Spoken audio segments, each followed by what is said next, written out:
নমস্কাৰ মই আজি আপোনালোকৰ এটা ভিডিঅ'লৈ স্বাগতম জনাইছোঁ।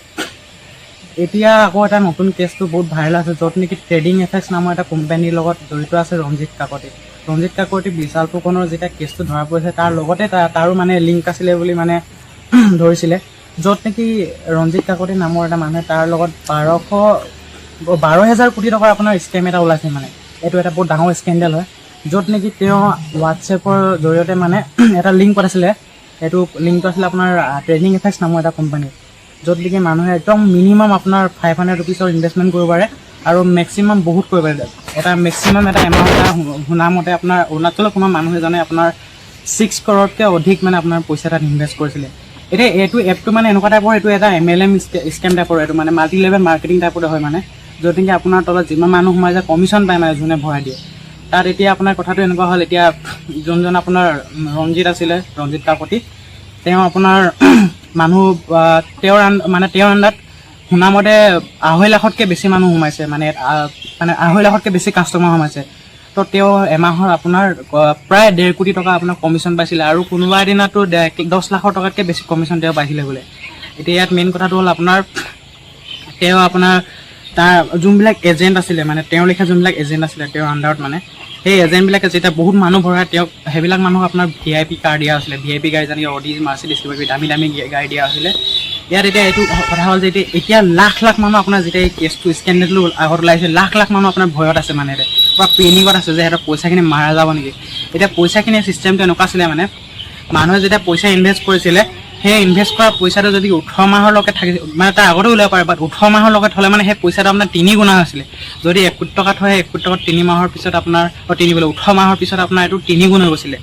এতিয়া যোৱা কেইমাহ মাহৰ কাৰণে ধুনীয়াকৈ আপোনাৰ চলি আছিলে, চব ট্ৰেডছে ধুনীয়াকৈ চলি আছিলে বোলে। কিন্তু বাট আপোনাৰ যেতিয়া জুলাই আহিলে, জুলাই পিছৰ পৰা আপোনাৰ ৰঞ্জিত কাকতিয়ে পইচাবিলাক দিব নোৱাৰা হ'ল, মানে এপে পইচাবিলাক ভালকৈ দিব নোৱাৰা হ'ল। তো সেইটো কাৰণে আপোনাৰ মানুহবিলাক বহুত পেনিকত আহি এতিয়া কমপ্লেইন মাৰিছে। কমপ্লেইন মৰাৰ কাৰণে এইটো কথাটো আগত ওলাইছে।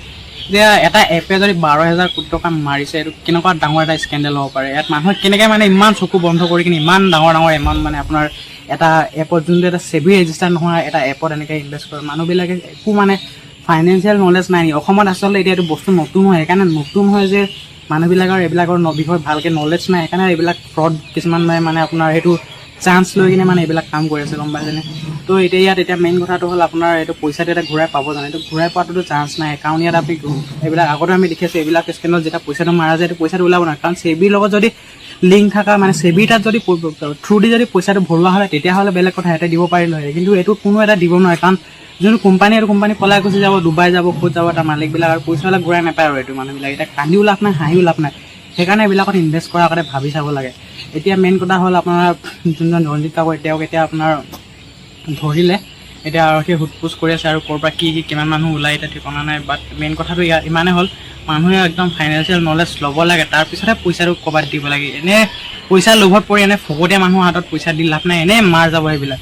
এতিয়া যিহেতু মানে এটা লাহে ওলাই গৈ আছে, এতিয়া কি হয় কি নহয় নাজানো, বাট ইয়াত বহুত মানুহ ওলাব যেন লাগিছে। তো আপোনালোকে বাচি থাকক এইবিলাকত পইচা লগাই লাভ নাই। যদি এইবিলাক পইচা লগাম বুলি ভাবে, আগতে চাব এইবিলাক ৰেজিষ্টাৰ্ড হয়, মানে সেবি ৰেজিষ্টাৰ্ড হয় নাই। ট্ৰেডিং বা শ্বেয়াৰ মাৰ্কেট বুলি ক'লে সেবি মুঠতে, সেবি যদি নাই, তাত হাত নাই, সেইটো একদম এইটো ফ্ৰড হয়। এইটোত লগাই লাভ নাই। পাব পাৰে টকামান, হয়তো আপোনাৰ যিমান লগাইছিলে তাতকৈ ডাবুল হৈ পায়, কিন্তু তাত যদি ফচে বহুত ডাঙৰ এটা মানে প্ৰব্লেম ফেচ কৰিব লাগে। এইটো মানে ইমান ইজিলি কোনো আপোনাৰ হাৰি নাযায় এইবিলাকত।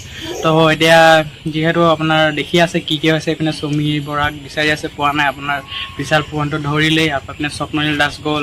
এতিয়া নাজানো অসমত ইমান ডাঙৰ যে ট্ৰেডিং স্কেণ্ডেল চলি আছে, কোনো গম পোৱা নাই। এতিয়া লাহে এইটো চাগে অসমত চবতকৈ ডাঙৰ এটা মানে ফাইনেন্সিয়েল ফ্ৰড হ'ব, যোনটো মানে এতিয়া ওলাইছে। এতিয়া আৰু বহুত কোটি টকা ওলাব এতিয়া, মই মতে যিমানটো ভাবিছোঁ, কাৰণ এটাৰ পিছত এটাটো ধৰি গৈ থাকিব। তো কি হয় কি নহয় জানো, বাকী যি হয় আপোনালোকক আহিবলগীয়া ভিডিঅ'বিলাকত জনাই থাকিম। বাকী এইটো ভিডিঅ'ৰ কাৰণে ইমানে আছিলে। যদি ভিডিঅ' চাই অলপ কিবা এটা গম পালে, তো ভিডিঅ'ত লাইক কৰিব। তাৰপৰা আৰু বহুত মানুহবিলাকে বেয়াকৈ কমেণ্ট মাৰিব ধৰিছে। কমেণ্ট মাৰাটো একো নাই, মোৰ গাত নালাগে। খালি মানুহবিলাকে কিন্তু মোক কমেণ্ট মাৰিছে, একো নাই, মোক গালি দিলেও একো নাই, কিন্তু বাছ এৱেৰ হৈ থাকক যে বস্তুটো আপোনালোকৰ যাতে পইচাখিনি মাৰা যাব নালাগে। সেইটো কাৰণে অলপ কষ্ট কৰি ভিডিঅ'টো বনাইছোঁ।